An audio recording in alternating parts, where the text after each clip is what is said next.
In today's video, I'm going to teach you how to remove watermark from NotebookLM slides.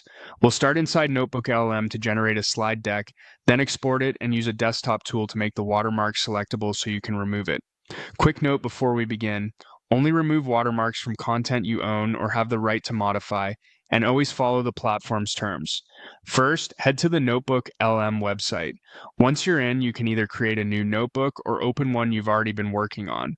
A fresh notebook is great if you're starting from scratch, but an existing one works just as well if your sources are already organized.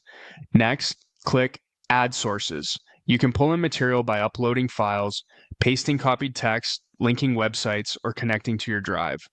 The key is to make sure the content you want reflected in your slides is added here, because NotebookLM will use these sources to generate the deck. Now open the slide deck option. You'll see fields to choose a format, a language, and a target length. There's also a prompt box where you'll describe the slide deck you want. Be as clear as you can about your audience, structure, and tone. When you're set, click Generate and give it a moment to build your slides. Open the generated slides. You'll notice a watermark at the bottom right corner.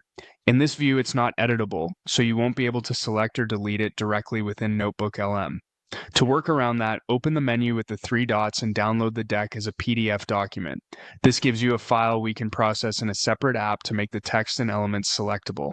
Now launch TenorShare PDNob on your desktop. It's a free application that can run OCR, which stands for Optical Character Recognition.